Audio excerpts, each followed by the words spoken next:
Pemain keturunan Indonesia Eren Switala bisa jadi opsi untuk timnas U17 Indonesia. Eren sendiri baru mendapatkan undangan dari klub asal Brasil Clube Atlético Mineiro. Masih berusia 15 tahun, Eren masih berstatus pemain klub kasta kedua Liga Australia, Bullen Leones Football Club. Namun panggilan ke Clube Atlético Mineiro U17 merupakan kesempatan langka.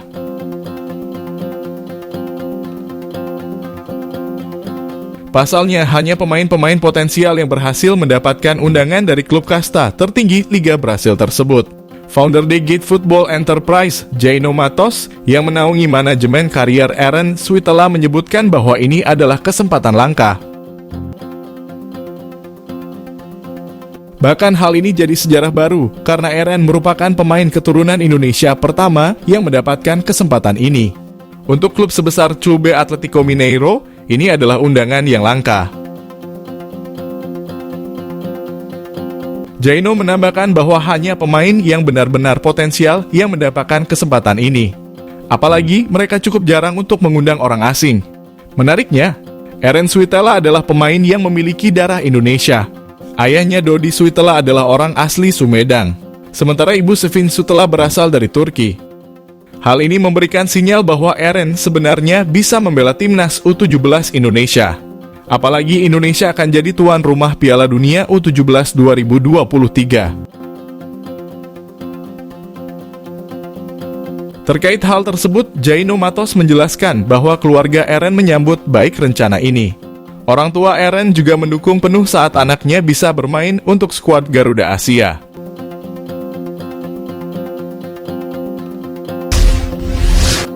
Anggota ex-Co PSSI, Arya Sinulinga, memastikan Sintayong akan turun langsung mencari pemain untuk timnas U17 Indonesia. Seperti diketahui, Indonesia baru saja ditunjuk FIFA untuk jadi tuan rumah Piala Dunia U17 2023. Dengan waktu yang mepet, maka PSSI segera mencari pemain untuk bergabung ke skuad Garuda Asia. Bahkan, mereka hanya memiliki waktu sekitar 6 bulan sebelum bertarung di ajang tersebut. Terkait masalah ini, Arya Sinulinga menjelaskan bahwa seleksi untuk kerangka tim sudah mulai dilakukan. Tepatnya saat PSSI mengundang 4 bintang dunia yakni Marco Materazzi, Erich Abidal, Juan Sebastian Veron, dan Roberto Carlos untuk ikut serta dalam penentuan seleksi pemain.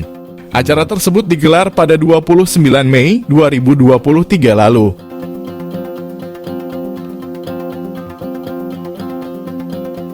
Selanjutnya, seleksi akan dilakukan ke 9 wilayah untuk mencari pemain seusai kebutuhan pelatih Bima Sakti. Arya menambahkan bahwa dalam mencari pemain, Bima Sakti tidak akan sendiri.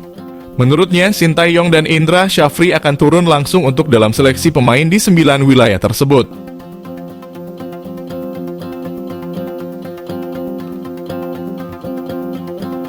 Tujuannya untuk memaksimalkan waktu karena Piala Dunia U17 sudah mepet. Setelah timnas U17 Indonesia terbentuk, mereka akan menjalani TC di Eropa.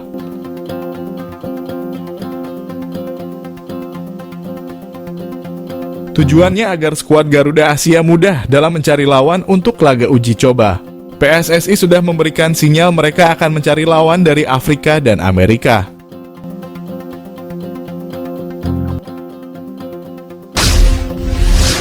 Ketua Umum PSSI Erick Thohir dengan tegas meminta agar pelatih Liga 1 dan Liga 2 bisa berkomitmen untuk melepas pemain ke timnas Indonesia saat mendapat panggilan.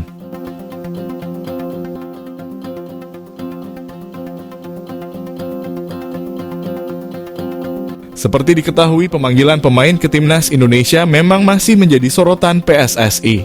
Hal ini tak lepas dari beberapa pelatih yang sebelumnya enggan melepas pemainnya ke tim nasional. Belum lama ini Persija Jakarta menjadi salah satu tim yang mendapat sorotan. Sebab saat pemain Persija yakni Rizky Ridho dan Witan Sulaiman mendapat panggilan ke timnas Indonesia untuk laga FIFA Matchday. Tim berjulukan Macan Kemayoran tersebut menjadi salah satu tim lokal yang telat melepas pemainnya.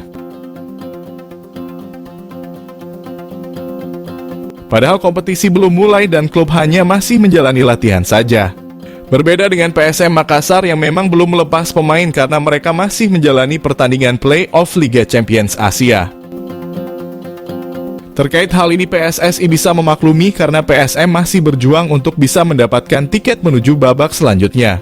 Situasi ini pun membuat PSSI menyoroti klub yang enggan melepas pemainnya.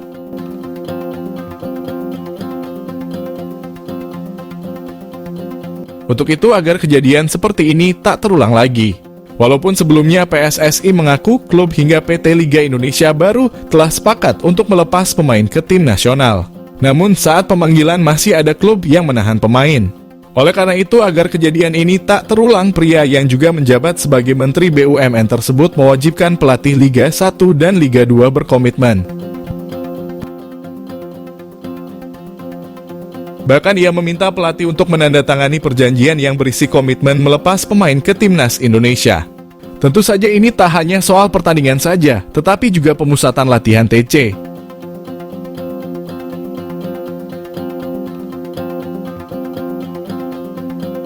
Erick Thohir sebelumnya pernah menyinggung bahwa pemusatan latihan memang perlu dilakukan karena level kita masih jauh tidak seperti di Eropa. Menurutnya ini berbeda dengan klub Eropa yang pemainnya bisa langsung bergabung dan tampil di pertandingan. Ia menilai pemain timnas Indonesia memang masih membutuhkan waktu untuk latihan dan menyatukan chemistry.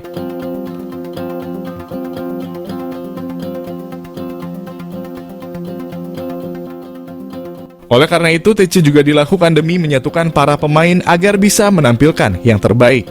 Mantan Presiden Inter Milan itu menegaskan bahwa ia tak ingin pelatih-pelatih hanya berbicara dan menyepakati secara lisan saja.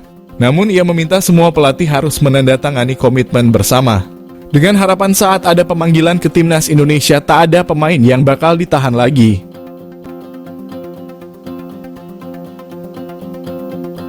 Menteri berusia 53 tahun itu bahkan dengan tegas menyinggung pelatih asing yang hanya ingin mencari nafkah saja dan tak menyepakati aturan ini bisa pergi dari Indonesia. Menurutnya liga digelar juga untuk menunjang tim nasional. Oleh karena itu komitmen bersama ini harus dilakukan demi meningkatkan timnas Indonesia juga. Sehingga komitmen ini memang harus ditandatangani di sebuah dokumen. Dengan begitu semua pelatih akan memenuhi perjanjian tersebut. Keputusan ini diambil tak lepas dari catatan PSSI pada FIFA Matchday periode Juni 2023.